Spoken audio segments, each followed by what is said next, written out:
Hello and welcome back to the On the Slab Horror Show, the show that we bring to you each and every Friday night. Lads, I'm gonna ask you once more. Don't have to ask normally, but why do we do it on a Friday night? Friday night is horror night. Woo! Absolutely. It's that good, we even got it on a t-shirt. Yeah, baby. Uh, and obviously we are joined tonight by a returning alum, Tombstone Ted. I knew we'd get into this one. Oh yeah, I would never miss a chance to talk about dog soldiers, lads. Uh, Thanks and for we have the co-host with the most, the king. whoop whoop. How's it going? Uh, All good? What's happening, boys? All good, man. All good. And then tonight we are joined by a very special guest. This is a lady who might actually love dog soldiers more than I do, or than Ted does. It is Actually, I'm not even possible. going to say might do. I'm going to say definitely does. She loves it. She loves it that much. She wrote a book about it. This is author, director, content creator, podcaster, every other thing that you can think of. This is Miss Janine Pipe. How are you? I'm very well. Thank you very much for having me. You're very welcome, and thanks for taking the time out to come on. I'm excited to talk about dog soldiers. So yes. How could you not be? I was saying just before we came on, that DVD collection reveled even my old one. They're not all DVDs. There's a lot of books on there and some VHSs as well. But yeah, it makes me feel nice and it makes me feel inspired when I look at those. So yeah. Nice. Absolutely. So we'll start just a little bit about yourself. Obviously, it says that you wrote a book based off the film. How did that come about? With a lot of luck. So basically what had happened was a couple of years ago, I had realised that it was coming up to the 20th anniversary. So originally I pitched an idea to Fangoria to be able to write just an article for them celebrating the 20 years of Dog Soldiers, basically, because they covered it when it was released. So I thought it would be nice to have that, 20-year kind of cycle. So they obviously snatched it up, but they said that I would need to interview Neil. It couldn't just be a celebratory piece that I would write. I need to get Neil involved as well, which I did. And speaking to Neil was just absolutely amazing. He was just such a really nice, down-to-earth person and was really happy to kind of share the stories and things. I spoke to Sean Pertwee for that interview as well. But what happened very quickly and very clearly was that there was so much more that they wanted to say and that I wanted to write about it. And when you're obviously limited to just a few thousand words for a magazine article, that's quite difficult. So I actually pitched to Neil to write a biography. That was my original idea, that we would sit down and we would cover everything. And Neil had just got a copy of You've Got Red on You, the Shaun of the Dead book that Clark Collis had written. And he was like, well, I'd love to do a biography with you at some point, but what I really want is someone to write a book about dog soldiers. Would you like to do it? And when I picked myself off the floor, I was like, fucking yes, would I like to do it? That sounds absolutely amazing. And I already had a publisher in mind, which was Encyclopocalypse, because I knew that they did a lot of film created content anyway, with novelizations and different bits and pieces. And literally as soon as I pitched it to the editor there, again, he was like, fuck yes, we want a Dog Soldiers book, of course. And that was it. It just happened really quickly. And it was because of Neil, he was able to put me in touch with people most of the cast and crew. Without Neil's intervention, I'd never have got hold of most of them, because as lovely as they are, a lot of them are working actors and whatnot. They were very hard to be able to pinpoint and get hold of for even just an hour or so. And yeah, it was just absolutely fantastic. That's awesome. Especially for Fangoria to come back into it. To say, yeah, let's do it. Yeah. Because I know, a lot of people talk about werewolf movies. This one, as loved as it is by people that have seen it, it kind of falls away. There's not a lot of Americans really that have seen it and things like that, which is a shame. Because I'd have this ranked as my number one. By not by loads, but by a good bit for me. Not to say that I don't love the likes of American Werewolf in London and whatnot, but for me, this one, I've seen this, I must have been about This came out 2002. I must have seen it 2003, and I showed it to the lads then, and it just spiraled from there. We originally rented this out thinking it's going to be one of them terrible werewolf movies. Of which Boy, there's were we loads. wrong. Too many of them. Oh, Because we had a habit of going in, renting the worst DVDs that we could find, or hoping to be the worst ones, and seeing if we can find a couple of good ones. This came out of it, and it's just phenomenal. Like, this spiraled into a sensation, really. Definitely, and I think it's nice because, like you said, there are a lot of Americans that never even heard of it. So I think with the anniversary, with the second sight, 4K being released and whatnot, quite a few people have now seen it for the first time, and they're all bowled over by it as well. You know, they were a bit worried that some of the humor and things wouldn't quite sort of like go over with the Americans and whatnot, but everybody that I know that loves it, they could see how much love went into it, and I think that's what they appreciate as well.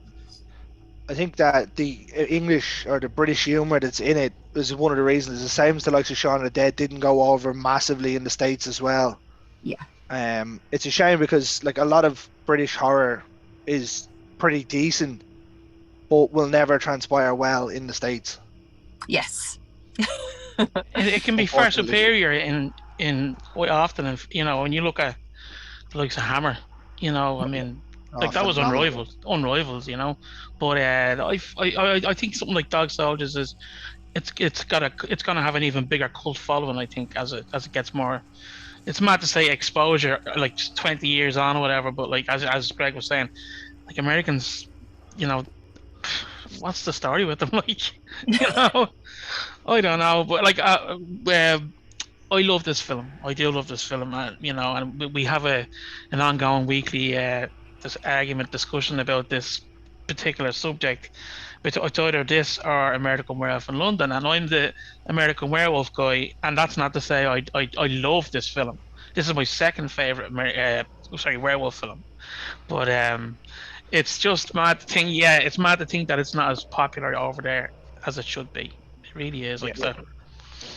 And like part of that's because it didn't get a theatrical release, and then also because it debuted over there on like the Sci-Fi Channel, when the Sci-Fi Channel was literally playing all the shit that you would find on the, you know, top shelves in Blockbuster kind of thing.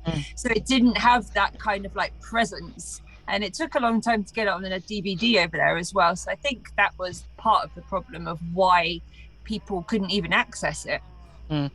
Yeah, I think a big problem was the type of, as the lad said, the humor in it. Like it's very lads humor, which especially 20 years ago, the Americans did not get that sort of thing. Like they didn't understand this, you know, talking shit to their friends and putting them down to as like, you know, that's you having a laugh. Like that's dealing with the situation. That didn't translate well to them. It's starting to now.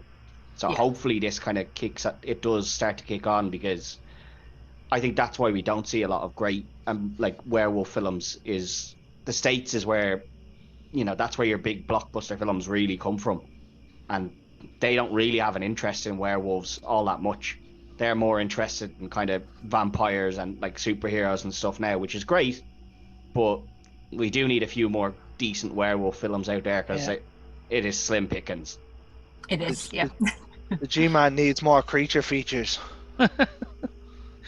He does. Janine, can I ask you about the book, if you don't mind?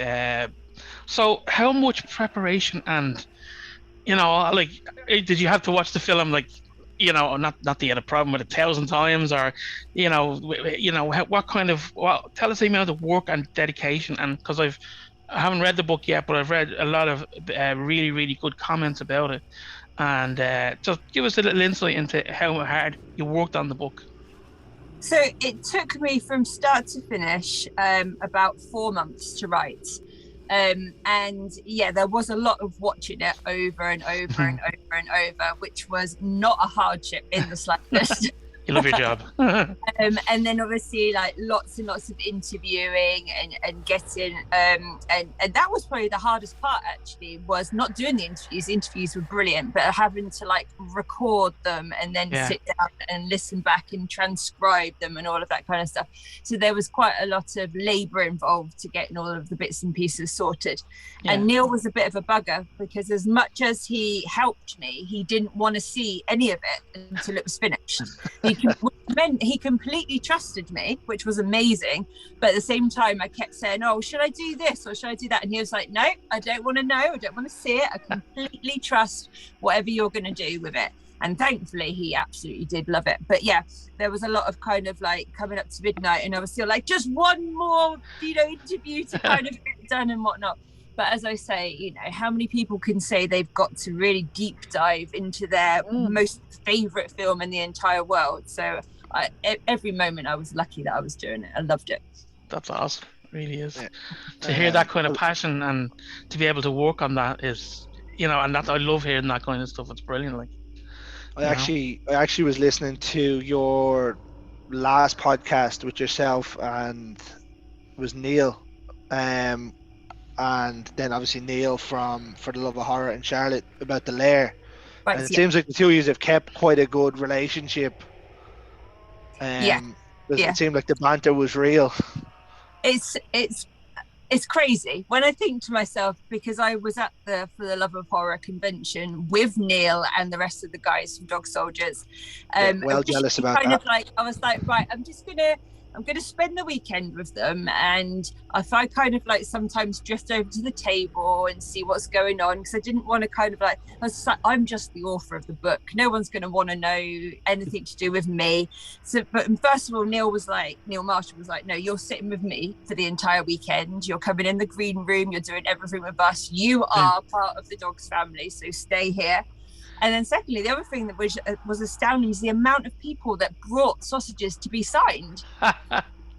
Now, granted, some people didn't know who I was, so they had brought the book and they asked Neil to sign it, and Neil would kind of like elbow me, and then he'd go to the person, do you want the author to sign it too? And they'd be like, oh, it's you! Oh, brilliant.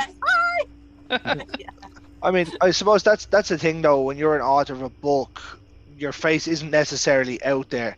It's not as if like they brought the main female lead back in and that was you. Yes. Like, the author's kind of the when I was sat with Neil, someone said, "You didn't play Megan, did you?" So I didn't look anything like that. But okay, I'll take it. I'll sign it for you, though. Yeah. But that's the thing. The author, the likes of the screenwriters and things are all the unseen heroes of it. Absolutely.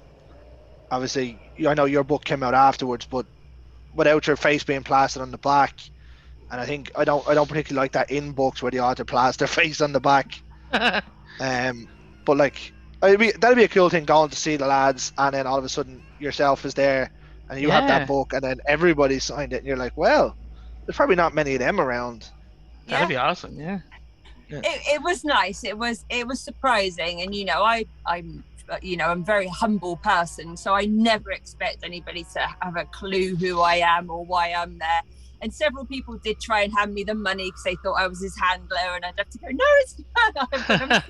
I'm just here, kind of thing. But whenever anybody came over, and like a couple of people were like, can we get a selfie with you, Janine? And I'm like, you know who I am. Uber fans. Can I get a selfie with you, because you know who I am?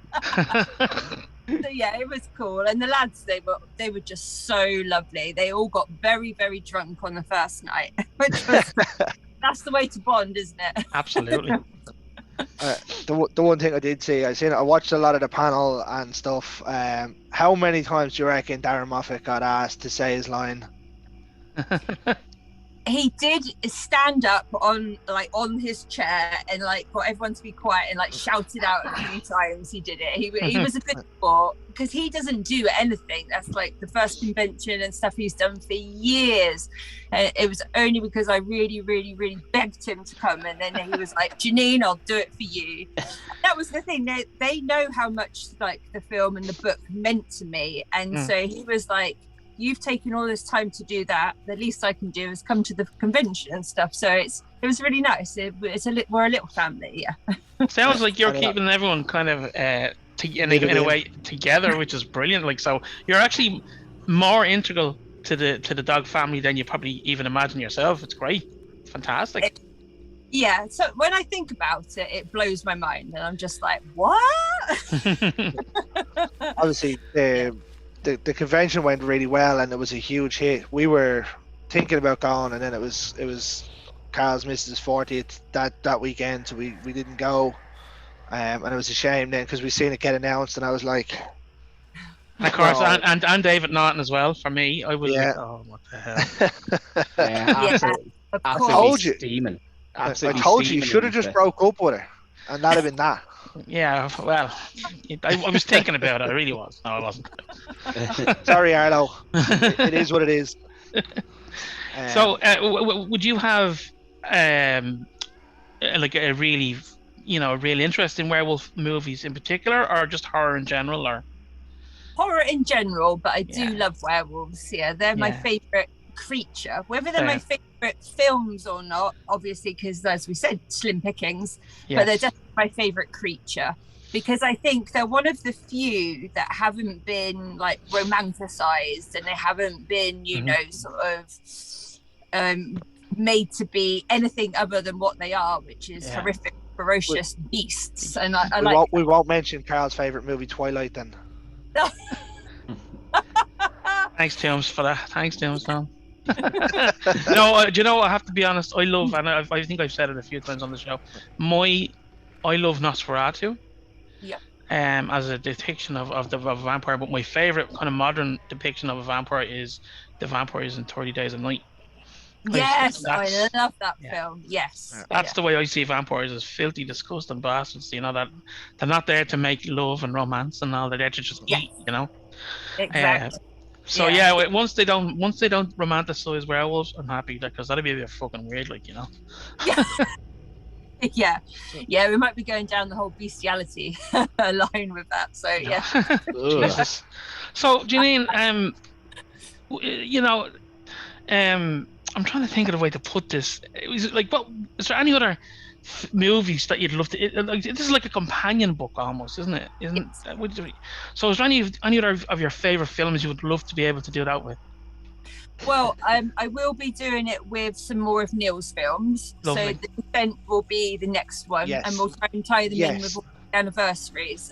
So that's the excuse me, that will be 2025 that will come out. So I've already started talking about sort of like the different interviews and bits and pieces that we'll do of that, and then we'll probably do Doomsday as well. So we'll keep going with Neil.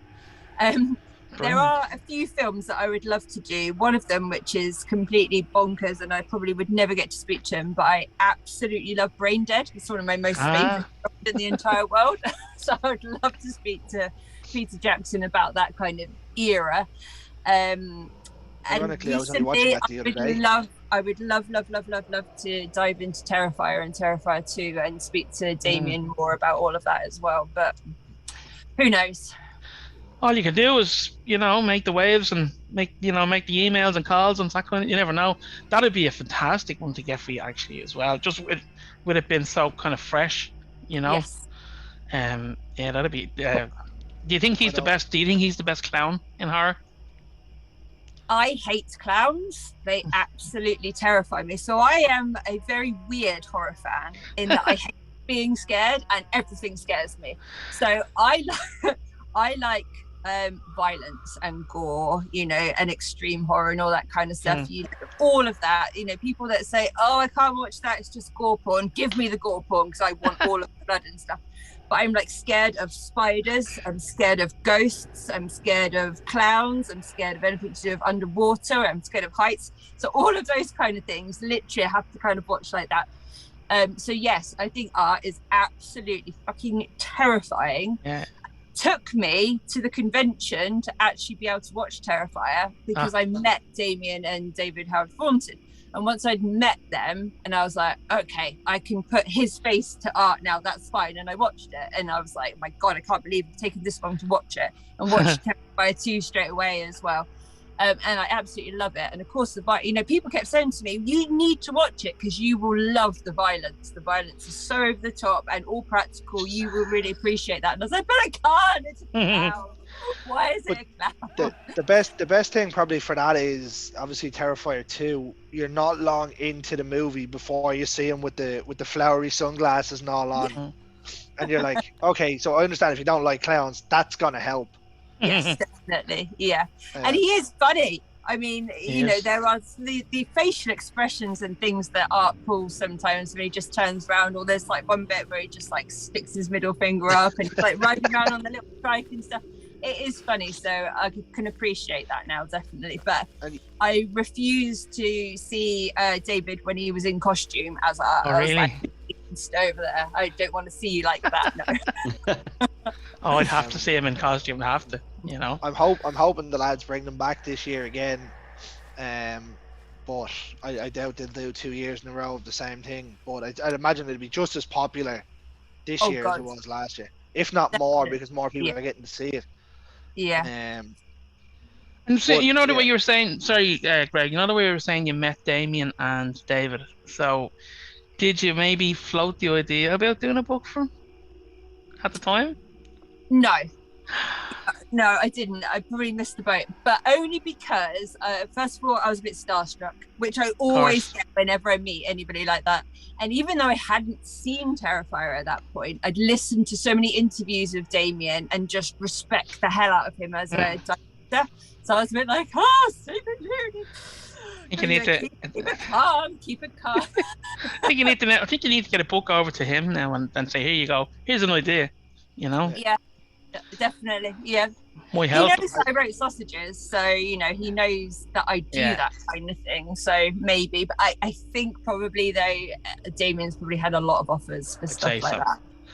Yeah, but this, but the reception for this book has been phenomenal. So it has been. Yeah, we shall see. That shows the amount of fans that this movie actually has. To be like, as I said, it didn't break quite as well probably in America. Probably didn't break as well as The Descent and stuff did. But like they were his first two big movies, and like you probably couldn't have asked for a better two in horror really to come off your first two.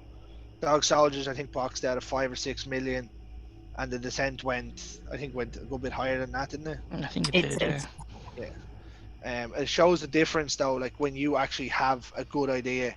And like, don't get me wrong, the Cave idea was done twice that year, really, by two different movies. They had The Descent, and then was the one called The Cave itself? I think it was. Yeah. The Descent blew the other one away, and then like for Neil it was great. And then obviously you're saying you're going to do the book on it, which is going to be the thing because they're two of my favorite horror films. Like I'll watch them once a year. Well, I watch Dog Soldiers more than once a year, but definitely I did watch The Descent more than once. But like for that to be linked in with somebody like Neil Marshall is great because he has a connection to a lot of people. Like he obviously has the connection to Sean Pertwee from this. He has Liam Cunningham and things like that, who I actually had the pleasure of meeting when I was working in IKEA. And he was in, and do you know, like people were all recognizing from Game of Thrones. I was like, Captain Ryan. Hey. And I'd say he loved that, didn't he? More so. Yeah. But like it's just where people know him from. Like I know him obviously from Game of Thrones, but that'll always be where he is. But everyone else probably loved him because they were looking at him as the Game of Thrones character, and he's a real, nice character and that. And you were like, "There's that dickhead." I actually thought it might have been a bit inappropriate to be like, have you tried licking your own balls yet? I may or may not have gotten in trouble for that one. Well, we can't confirm or deny that on this show, so we will say nothing. It didn't happen, so. No, that'd be too big a risk because if he doesn't remember the line, like how many lines has that man learnt in his life? He doesn't remember it. He's like, what the fuck is wrong with this lad? Yeah. Be a real bastard. You're like, what the fuck? But as you said there, you brought up a couple of movies that you said you loved, obviously in Terrifier, and then one that I actually posted the other day that I'd watched for the first time in a while in Brain Dead. Jesus, what a crazy movie. What a fucked up crazy movie that is. I completely forgot. And I completely forgot about the start of it being on Skull Island. Yes. Which obviously then Peter Jackson then re-references in King Kong. Yeah. As a It's genius. It's one of those films where if you have like a comfort movie, especially if you've had a shit day, if you put that on, by the end of it, I'm like belly laughing. I absolutely love it. It's just so funny and so over the top. It's just brilliant. And a lot of Evil Dead references in there as well. Obviously, instead of the chainsaw, he has the fucking lawnmower and stuff. Brilliant. Just outrightly brilliant. And then obviously putting the baby in the blender was gas. Like you wouldn't see things like that now because it's too offensive. Yeah. You can't do that. Why can't you? It's a fucking movie. It suits the film. Yeah, exactly. Yeah. Like if it suits the film, do it. Like chuck a baby in. Yeah. Janine, give us a little story on the name of the book. It's a great name. That came from Neil as well. Because I hate titles for even just for short stories and things like that. It takes me ages to think of a title, and quite a lot of my short stories have got really, really obscure titles, which is fine if it's a story within a book. But obviously, for a book, you need to have something that's quite catchy and people, something synonymous that people are going to go, "Oh, I know what that is." And so I kind of said to Neil, I'm really struggling. What am I going to call it? And straight away, he was like, you've got to call it Sausages. So immediately I emailed Sean Pertwee and I was like, right, what do you think about calling the book Sausages? And he was like, class. Yeah, it's got to be Sausages. And that was it. Nobody ever questioned it. Every single person, of course, Sausages. Yes, it's got to be that. Like, for me, if there was any other choice, it'd probably be Bone. Yeah. That would have been the only other one. It would have been the one-line one that makes sense. It was either Sausages or Bones. Or Bone. Yeah. Yeah.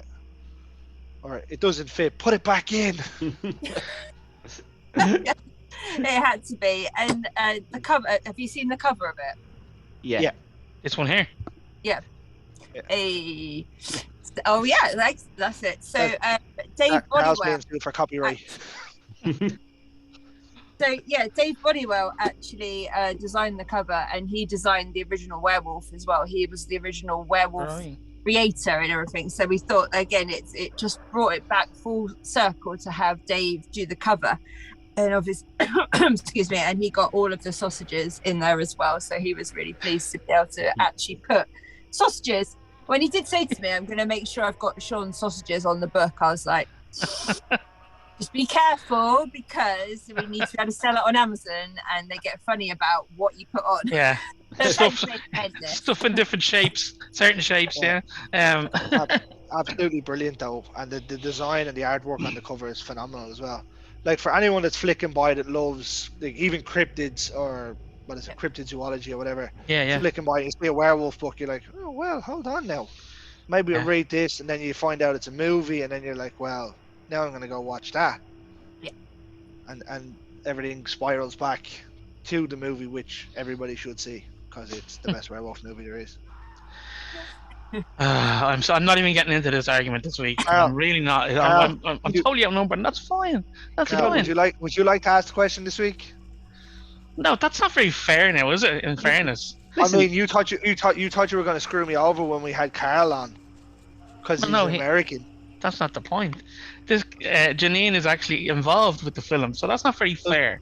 Yeah, well, it wasn't fair when we had the debate about which was better, and you fucking shifted in a question without telling us to. And yet, you still didn't manage to beat us because we were able to show why Dog Soldiers is just that damn good. So just for the record there, Janine, what we're talking about there is we actually had a guest come on, and we have another co-host as well, Ian, and we had a special guest come on to judge a debate as to which movie is better. It was 2v2 in American Werewolf or Dog Soldiers.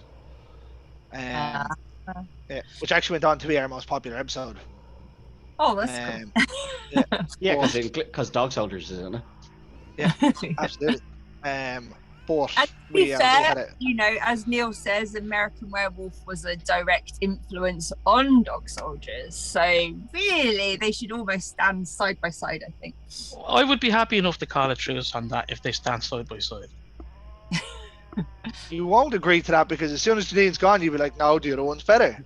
Well, no, one thing I do want to say to Janine, actually, I believe you've a foreword by Joe Dante and an afterword by John Landis. That's amazing. Tell us how that came about. Sorry to just switch it there. That's it. That was Neil again when we were asking, there were a couple of people that we approached before, and that didn't pan out. One of them being John Carpenter, who is like one of Neil's heroes. And unfortunately, right there. He doesn't do stuff like that very often. Yeah. And that was fine. And then we kind of thought, well, actually, although John Carpenter is obviously absolutely amazing, the two people who, The Howling and American Werewolf in London, Neil knew both of them. Let's go for it. And they were both really actually honoured to be asked. And I had to, as a thank you, I sent them both a copy of it as well. So now I have the other mind-blowing thing knowing that there's a signed copy of Sausages in Joe Dante and John Landis's house, which is pretty cool. when you think about that, really, before Dog Soldiers came along, they're the top two, really. Yeah. And they were a top two by a long way. Definitely, yeah. Even Jack Nicholson couldn't save Wolf. But it shows the difference in the time it took to get another good werewolf film out. Like that was the whole thing. Like The Howling and an American Werewolf are so lot. Like the difference is just so big in time between getting a good one and another good one. Yep. So we must be due another one now soon. Like sometime in the near future. We have to be due another good werewolf film somewhere. Like there's been a few good comedy ones, but I don't want, like, the comedy ones are great and I enjoyed them, but I want another serious one. I want a proper dark, gritty. Lean on Neil there to come back and do another one, will you? Yeah, I'll see what I can do. maybe it doesn't have to be another Dog Soldiers, but well, you can't do another Dog Soldiers because spoiler for anyone who hasn't seen it, they've killed all of them. The original idea was for 3 of them, I think, wasn't there? Yes, it was meant to be a trilogy. Yeah.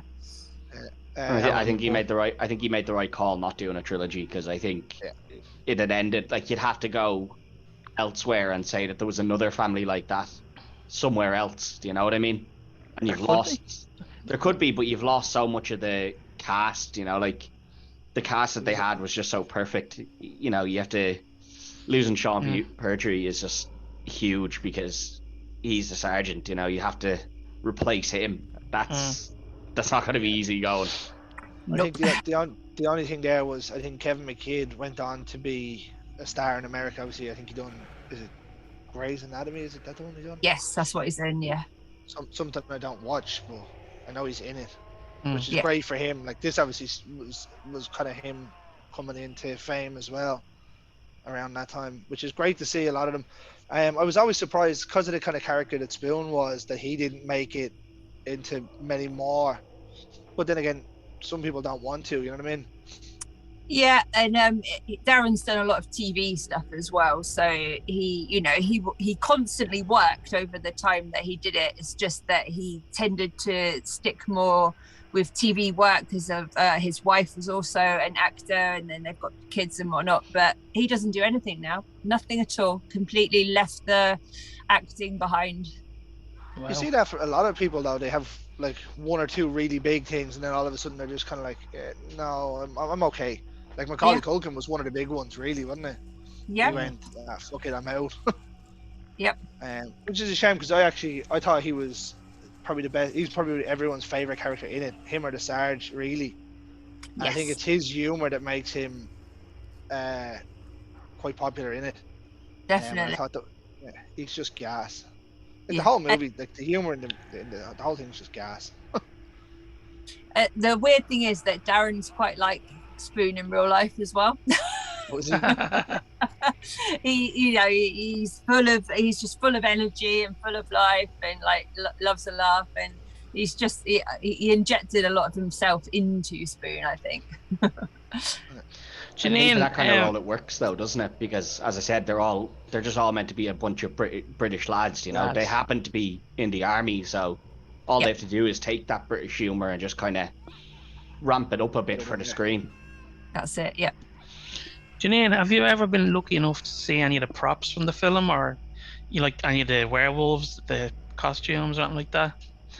Oh. No, there's so Neil's got a couple of bits and pieces, obviously, but I've never been to his house, so I haven't seen any of those. But he said a lot of the stuff, because everything that happened, happened. So like the last bits where, basically said a lot of the time when you pack a setup at the end of filming, you're like putting things into boxes and shipping them off. They were literally just like, sweeping what was left of the setup and putting it in a bin bag. There wasn't very much left. And then things kind of like somebody actually came to the convention and claimed, I don't know whether it's true or not, that they had, it was Terry's jacket.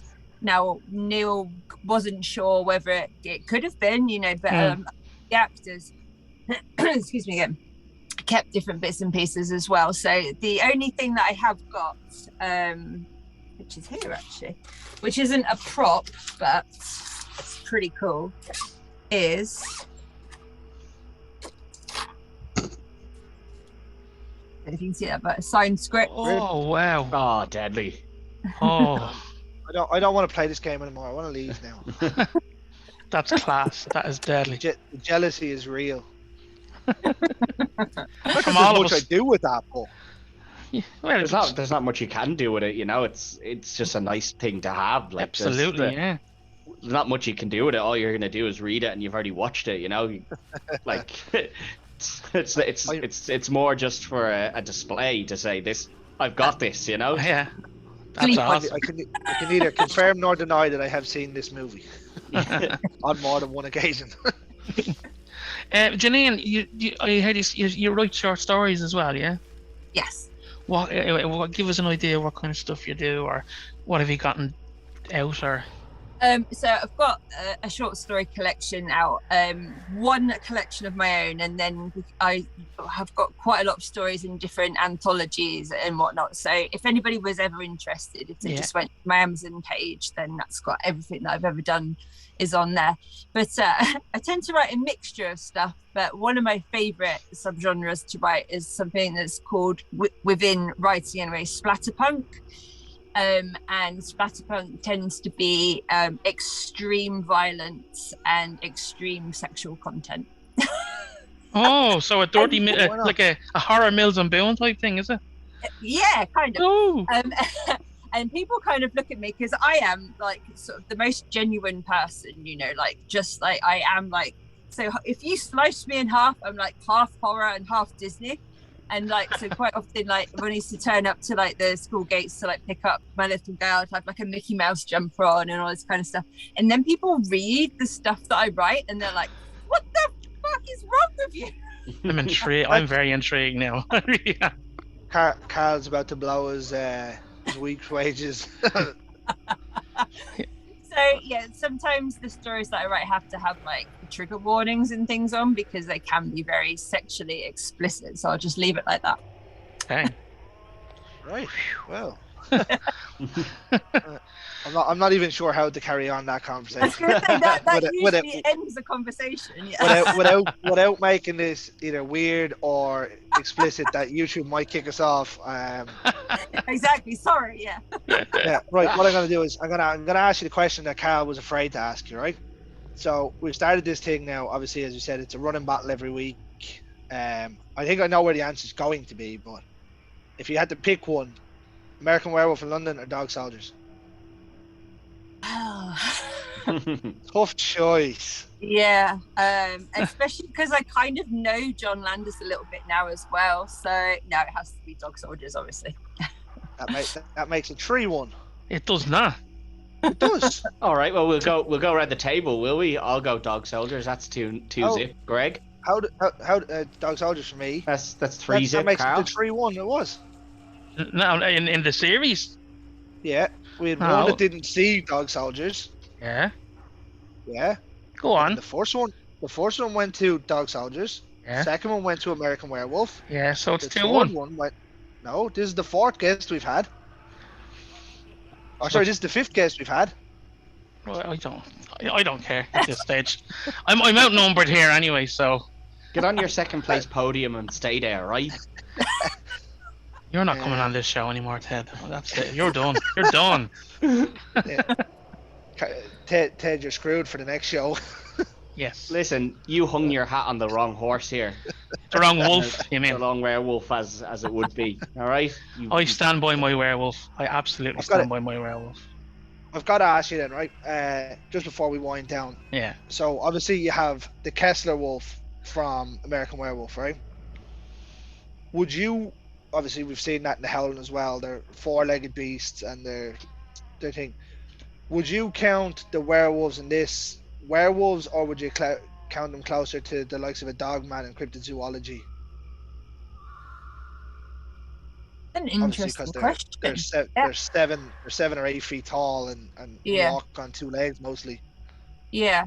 So yeah, if you know your cryptids and look into like the whole Michigan dogmen kind of thing, these are more like that. Although I believe with the dogmen it's usually a Doberman head on a proper dogman. So I used to write for a podcast that was obsessed with dogmen. But anyway, but I would no, they're still a werewolf because of the wolf head. So I would definitely say werewolves. That's fair. That's the one I wanted to ask somebody else other than we do have Ian is obviously he's a fond of cryptids as well, and I kind of agreed. I said it's closer to a dogman the way it stands up on 2 legs, but obviously you're right with the head is different. But then again, if you make this a straight dogman with a Doberman head, all of a sudden then you lose the part of the story. So I can see the change. There's obviously a likeness of both in there. Yeah. But the proper vicious nature and the smart thinking in this is it's not just a mindless animal. Oh, definitely. Which is good as well. It was a different take on the werewolf. Yeah. It's a different type of danger compared to say the Kessler wolf, which was just a beast. It's like there's no thought in that thing. It's just savage. Whereas these guys can think, and they have tactics and all that kind of stuff, which is great. Like it's another fresh take on the wolf genre, isn't it? It really is. And it was one that kind of brought it back because then obviously we've seen the late great Wes Craven come in and do a werewolf movie with Cursed, which wasn't very good, unfortunately. But I mean, it kind of brought it back to the forefront for a little while, and now it's gone again. And you're like, oh come on, give us something.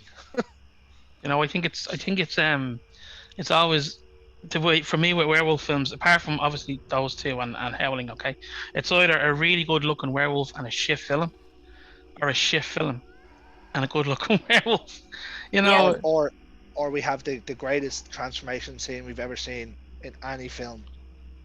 I don't know whether you seen it when we posted it on Instagram, Janine. There's an Indian film where a guy it's a werewolf film, right? And he's sitting down, backed up to the wall, and the wolf shoots lasers out of his eyes.